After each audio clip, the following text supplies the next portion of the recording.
아, 이 경기는 우리가 생각하는 그 재미없는 그 느낌의 그 경기 지금 필 나죠? 약간? 소니! 선! 골! 야, 미쳤나봐 진짜!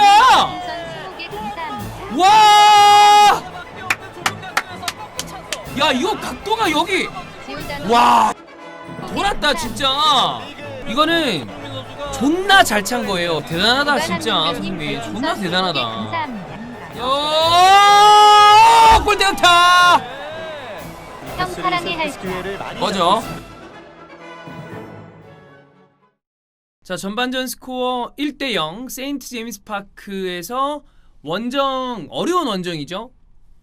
어려운 원정에서 전반전을 1대0으로 마무리한 토트넘이고요. 그 득점의 주인공은 바로 손흥민입니다. 경기 내내 주도권을 쥐고 있었던 거는 뉴캐슬이었습니다. 재개한 다음에, 그리고 최근에 뉴캐슬 경기를 보면 뉴캐슬이 그래도 예전보다 조금은 공격적인 부분을 보여줬고 나아진 부분이다 라고 얘기할 수 있는 부분이 있었는데, 오늘 경기는 그들이 원래 하고 있었던 백5 형태를 가지고 왔습니다. 두브라브카 골키퍼가 있었고요. 그 위에 페데리코 페르난데스, 파비앙 셰어, 그 다음에 에밀 크라프트가 조금 더 전진에 있었지만 기본적으로 백스 형태였고요. 왼쪽에 맨위치, 오른쪽에는 예들린, 그리고 알미론이 왼쪽에 조금 더 치우쳐서 하프 스페이스 근처에서 경기를 펼쳤고요. 중앙에서는 존조 셸비와 벤탈랩, 생 막시망은 오른쪽에 시트상으로는 뭐 배치가 되어 있을지 모르겠지만 전체적으로 그 위를 왔다 갔다 많이 하면서 굉장히 프리하게 움직이는 모습, 그리고 최전방인 드와이트 게일이 있었습니다. 그리고 토트넘은 별다르게 달라진 게 없었습니다. 세르주 오리에가 동생에게 굉장히 좀 어려운 일이 있었음에도 불구하고 오늘 선발 라인업에 이름을 올렸고요. 오늘은 그 전 경기에서는 소니랑 케인이 투톱 내지는 4-4-1-1 정도로 전방에 가 있었는데, 그게 아니라 우리가 원래 알고 있었던 대로 4-3-3 내지는 4-5-1의 형태에 있었어요. 해리 윙크스가 백포 위에 역삼각형 꼭지점 역할을 맡았었고, 그 위에 로셀수랑 시소코가 있고, 왼쪽 손흥민, 오른쪽 무라, 최전방 케인, 수비 시에는 완전히 내려앉은 4-5-1 모양, 공격 시에는 4-3-3 같은 형태를 띄었습니다. 전반전 팀 스탯을 체크를 보면 뉴캐슬의 슈팅이 12개였고요. 토트넘은 4개였습니다. 슈팅 숫자가 3배. 그 다음에 유슈팅은, 그러나 뉴캐슬은 3개, 토트넘이 2개. 유슈팅 개수는 얼마 차이가 안 나죠? 그 중에 골은 또 손흥민이 나왔으니까 얼마나 집중도 있는 모습을 보여줬나를 알 수 있는 반면에, 역시 공격적으로는 이 경기를 펼치지 못했었다라는 것까지 알 수 있습니다. 점유율은 6대4까지 뉴캐슬이 앞서는 과정이 있었습니다만, 결과적으로 전반 끝나고 난 다음에 점유율은 좀 거의 5대5예요. 뉴캐슬이 49고 토트넘이 51, 오히려 앞서 나가는 느낌이었고, 패스 정확도는 비슷합니다. 80% 중후반대, 다른 건 별거 없었어요. 자, 이 실제로 경기 내 이 에버리지 포지션을 보면 토트넘은 아까 얘기한 대로 백포가 약간 깊숙하게 내려앉은 상태에서 4-2-3-1 형태, 그러니까 조금 더 로셀소가 앞에 있는 정도, 역삼각형이라고 합니다만 조금 더 로셀소가 앞에 있고, 그 밑에 이 시소코가 받치고 있지만 시소코도 공격 시에는 또 올라가고 수비 시에는 로셀소, 시소코가 다 내려오는 형태입니다. 한번 보여드릴게요. 자, 이런 형태인 거죠. 이게 토트넘의 형태였다면, 뉴캐슬은 에밀 크라프트가 풀백처럼 움직이고 예들린이 조금 더 앞쪽에 나가 있는 형태, 이렇게. 그리고 아까 얘기했던 것처럼 이 맥시망이 중앙에서 굉장히 포워드스러운 역할을 많이 해줬고요. 벤탈랩이랑 존조 셸비가 약간 더 처진 자리에서 경기 운영을 해줬고, 알미론이랑 예들린이 측면을 좀 담당하는 이런 모습. 경기 내내 좋은 모습을 보여줬던 건 아까 말씀드렸던 것대로 뉴캐슬이었는데, 이게 참 결과적으로 축구는 골 넣어야 이기는 스포츠 아니에요. 손흥민의 득점 장면이 굉장히 어려운 상황이었습니다. 수비수가 앞에 2명 있었고요. 그 다음에 파포스트 쪽에서는 수비수가 더 여러 배치가 돼 있었기 때문에 감아 때리기는 어려운 상황이었고, 그리고 바로 앞쪽에 수비수가 2명 있었기 때문에 이 니어포스트로 차기도 쉽지 않은 상황이었는데, 다리 사이를 노리면서 골 들어가는 장면을 보시면 골대 옆으로 발이 스쳐 지나가듯이 들어가잖아. 이건 두브라브카 골키퍼도 어쩔 수 없는 거죠. 그러면서 되게 좋은 경기를 뉴캐슬이 주도적으로 펼쳤음에도 불구하고 리드하게 된 게 토트넘이죠. 무리뉴 입장에서는 손흥민이 고마울 수밖에 없다. 제가 아까 중계 중에 얘기를 했지만, 보세요. 수비적인 어떤 롤을 맡겨놔도 수비를 같이 해. 그런데 보통 포워드들에게 수비적인 역할을 많이 맡기지 않는 이유는 여러 가지가 있죠. 더 공격적으로 이 선수를 사용하기 위함이 아주 기본적인 이유일 겁니다. 주원 형도 자주 얘기하지만 공격을 해야 되는 선수들이 밑에서부터 이 스타트를 하게 되면 뛰어가는 스프린트 양도 그렇고 이 슈팅을 했을 때 집중력이 떨어질 가능성이 있는데 이런 식으로 굉장히 어려운 상황에서도 득점을 한다? 그러니까 무리뉴 생각에는 되네? 이런 생각을 한다는 거죠. 그러니까 어떻게 보면 우리가 그런 얘기 하죠. 야, 이렇게 다 하면 안 돼. 위에서 그런 얘기 하잖아. 막 들어온 신입 직원이 잠을 줄이면서 이것도 하고 저것도 하고 막 되게 잘해. 그러면 이제 중간쯤 되는 선임이 그런 얘기 하죠. 야, 그렇게 하지 마. 그런다고 뭐가 바뀌냐? 그러면 다 되는 줄 알고 다 시켜. 근데 진짜 이런 농담 삼아 하는 얘기지만 무리뉴 입장에서는 수비도 해줘. 그런데 공격의 집중도도 좋아. 오히려 무리뉴가 손흥민을 계속 이렇게 쓸 수밖에 없게 손흥민이 둘 다 너무 잘하는 거 아닌가 라는 생각이 들 정도로 대단한 모습을 보여주고 있습니다. 자, 뛴 양을 체크해 볼까요? 뉴캐슬 같은 경우에는 알미론이 가장 많이 뛰었습니다. 6km를 넘게 뛰었고요. 그리고 손흥민은 전반전에 5.24km를 뛰었고 스프린트는 6회를 기록을 했습니다. 오리에가 스프린트가 7회로 한 번 더 많았고요. 가장 많이 뛴 선수는 지오바니 로셀스 5.79km. 경기가 어려울 수도 있을 거라는 생각을 했고 실제로 어려운 경기였습니다만 손흥민의 득점 덕에 전반전을 잘 마무리했습니다. 근데 내용으로 봤을 때 뉴캐슬이 나쁜 경기란 건 아니었거든요. 특히나 생막시맹 굉장히 부담스러운 선수죠. 후반전이 어떻게 될지도 지켜보겠습니다. 오늘 뭔가 약간 지금까지 봤던 경기들 중에서 손흥민이 제일 숨도 가빠 보이고 조금 그래 보여요. 저렇게 밑에서부터 수비까지 다 했던 경우가 없었던 게 아닌데도 유독 오늘 경기가 좀 많이 그래 보이네. 그러니까 체력적으로 소모가 누적이 많이 돼 있는 건 아닌가라는 생각이 좀 듭니다. 오! 와! 맨리치 왼발 고든 램지. 와! 고든 램지 미쳤다. 개쩔쩔이 왼발. 개골!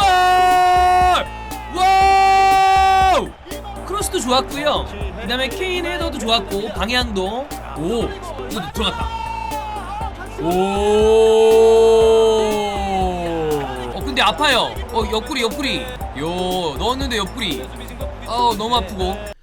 자, 경기 종료됐습니다. 최종 스코어 3대1. 맨리치의 득점이 나왔습니다만 그 이후에 뉴캐슬이 두 골을, 그것도 해리케인이 득점을 멀티골을 기록을 하면서 토트넘이 승리를 했습니다. 내용만 놓고 봤을 때 그거보다는 지금은 기록이 더 중요할 것 같은데 토트넘이 최근 3경기가 괜찮죠? 셰필드한테 진 거는 굉장히 어려웠습니다만 에버튼 잡았고 본머스한테 비긴 거 아쉬웠지만 토트넘 이로서는 가장 중요했던 경기였던 북런던 더비를 잡았고 오늘 경기까지 잡으면서 2연승을 했습니다. 손흥민은 공격 포인트, 그러니까 득점을 또 기록을 했고 해리케인이 지금 보니까 나름 아웃수였더군요. 그거를 깼고 베르바인의 어떤 이 어시스트도 좋았고 토트넘 입장에서는 굉장히 기분 좋은 승리였습니다. 그리고 같은 시간에 펼쳐졌었던 이 울버햄튼과 번리의 경기, 이게 마지막에 극장 번리의 PK 득점, 크리스 우드의 PK 득점이 나오면서 승점 1점밖에 못 땄죠. 그러면 울버햄튼이 6위, 토트넘이 7위인데 승점이 1점밖에 차이가 안 나요. 남은 두 경기에서 뒤집혀질 가능성이 생겼다. 그러니까 토트넘은 기분 좋게 이 경기를 좀 만끽하면 되는 상황이 됐습니다. 일단 뉴캐슬 같은 경우에 후반전에 라자로 같은 선수를 투입을 하면서 지금 뉴캐슬은 오히려 그냥 본인들이 하고 싶은 경기를 하면 되거든요. 뭐 아슬아슬하게 유럽 대항전을 경쟁을 한다거나 아니면 강등을 피하기 위해서 뭐 경쟁을 한다거나 이런 게 필요 없으니까. 그래서 여러 가지 뭐 많은 걸 한다기보다는 조엘링턴도 넣어봤고 그 다음에 라자로도 넣어봤고 예들린 대신에, 그럼에도 불구하고 뭐 되게 이렇다 할 만한 찬스를 많이 만들지 못했지만 그래도 후반전에도 굉장히 위협적이었던 건 역시 막시맹입니다. 이 막시맹 스탯을 좀 한번 체크해 볼까요? 이 선수가 오늘 경기 슈팅 6개, 그 중에 온타겟 3개, 그리고 키패스 3개, 굉장해요. 그리고 다른 기록도 한번 보겠습니다. 경합 장면을 22번을 만들어냈고요. 80번의 터치가 있었고, 수비적인 스탯도 볼까요? 수비적인 스탯? 별거 없네요. 수비적인 스탯은 별거 없는 걸로. 그리고 뛴 양, 막시맹이 뛴 양을 보면 9.84km를 뛰었고 스프린트는 9번을 기록을 했습니다. 이 경기에서 막시맹이 많이 눈에 띄었다면 반대로 조금 눈에 덜 띄었지만 경기에 중요한 역할을 해줬던 선수는 역시 미구엘 알미론입니다. 이 선수가 양 팀 합쳐서 가장 많은 11.54km, 거의 12km에 육박하는 어떤 활동량을 보여줬고요. 스프린트 17번, 역시 두 팀 통틀어서 가장 많이 보여줬습니다. 수비적으로도 태클을 3개나 했었고요. 슈팅도 4개를 가져갔고 키패스도 3개를 기록을 했습니다. 그러니까 이 선수들이 뉴캐슬이 좀 잘 다듬으면 괜찮은 자원들이 있기 때문에 뉴캐슬은 항상 뭐 부상이 많다거나 아니면 뭐 감독의 역량이 좀 따라주지 않는다거나 그런 부분이 있었지만 브루스 감독이 예상했던 것보다 좋은 팀을 만들어가고 있고 그 와중에 괜찮은 선수들이 있어서 지금 성적이 좋은 건 아닙니다만 초반보다 많이 올라온 모습이 있잖아요. 그래서 뭐 사우디 쪽 그 펀드가 실질적으로 정말 인수를 할지 안 할지 맨날 뭐 얘기만 들고서 오피셜이 안 뜨니까 그건 봐야 되겠는데 여튼 뉴캐슬은 언제나 세인트 제임스 파크도 그렇고 팬층이 두터운 팀이라서 올라갈 수 있을 만한 여지가 많은 팀이라고 할 수 있겠습니다. 자, 토트넘은 해리 케인이 멀티골을 기록한 게 굉장히 고무적이죠. 이쪽도 스탯 한번 볼게요. 2골, 2개 슈팅이 있었고요. 키패스 하나 있었습니다. 그 다음에 지금 요즘 해리 케인은 밑으로 내려와서 굳이 따지자면 아스날에서 라카제트가 좀 내려와서 기점 역할을 해주고 다시 측면 선수들한테 공을 주고 올라가서 그 측면에서 올라온 패스를 받기 위해 올라가는 그런 장면, 종쪽으로 많이 왔다 갔다 하는 모습이 있었는데 해리 케인도 내려와서 공을 받아주는 장면이 제법 많이 나오고 있죠. 그런 부분이 있기 때문에 그래서 팬들이 손흥민이나 케인을 조금 더 공격적으로 써야 되는 거 아니냐라는 이야기를 하는 건데 오늘은 또 멀티골을 기록을 했습니다.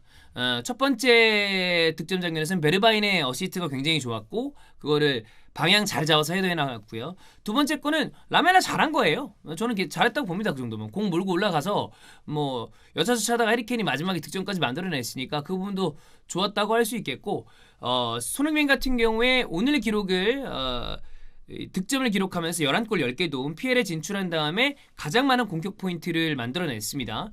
자, 공격 포인트를 21개를 만든다는 게 보통 일은 아니죠. 근데 그거를 직접 보여줬고요. 마지막까지 풀타임 출장을 하면서 후반전에 들어와서 손흥민의 위치가 좀 바뀌었었어요. 우리가 북런던 더비에서 봤던 것처럼 4-4-1-1 내지는 4-2-3-1 형태 가운데 위치에 있었는데 중원에서 패스를 찔러주는 장면이라거나 그러니까 이 롤이 뭐 좋고 말고 이 얘기는 또 얘기하면 맨날 똑같은 얘기를 하게 되니까 근데 그 역할도 잘합니다. 곧잘 잘해요. 손흥민 기록 볼까요? 뛴 거리는 10.61km 풀타임으로 뛰다 보니까 가장 많은 활동량을 또 보여준 선수 중에 하나고 실질적으로 토트넘의 필드 플레이어 중에 제일 많이 뛰었습니다. 스프린트 11번 보여줬고요. 슈팅 2번 그리고 다른 것도 괜찮은 스탯 뭐 있는지 한번 볼게. 그렇진 않네요. 그렇습니다. 자, 생각보다 해리 윙크스가 포지션을 가져온 게 11번이나 되네요. 뉴캐슬이 중원에서 벤탈랩이나 존조 쉘비가 있었는데 좋은 패스를 보여주는 장면도 있었는데 소유권을 좀 쉽게 잃는 부분 그거는 이제 윙크스가 그런 거를 좀 잘 따서 온 것 같습니다. 자, 토트넘 같은 경우에 오늘 경기 이겼기 때문에 연승이기도 하고 그 다음에 울버햄튼이 비기면서 여러 가지 기분 좋은 승리를 했다. 그 정도면 이거 더 뭐 바랄 거 없죠. 남은 2경기 리그 2경기를 잘 치르면 되는데 자, 리그 2경기는 레스터와 수정궁입니다. 레스터전 이번 주 일요일에서 월요일 넘어가는 다음 주 월요일로 넘어가는 빵빵시에 경기가 펼쳐지는데 이 경기 지금 레스터가 워낙에 추세가 무너진 팀이고 수현주도 못 나오고 그 다음에 메디슨도 못 나오고 벤 치렐 그리고 오른쪽에 페레이라 이런 주축 선수들이 모두 다 못 나오기 때문에 특히나 홈에서 지금 토트넘의 성적이 좋거든요. 3연승을 하고 있었어요. 요거까지 레스터가 잡아간다면 유로파에서 손흥민을 우리가 또 볼 수 있을 가능성이 굉장히 높아지고 만약에 우리가 KBS에서 보도한 대로 김민재가 토트넘으로 간다. 그러면 코리안 듀오를 유로파리그에서 보고 황희찬, 라이프찌히는 챔피언스리그에 나갔으니까 그것도 보고 풍성하게 다음 시즌 또 유럽 축구를 볼 수 있지 않을까라는 생각이 듭니다. 그렇습니다. 다음 경기는 아스날 대 리버풀입니다.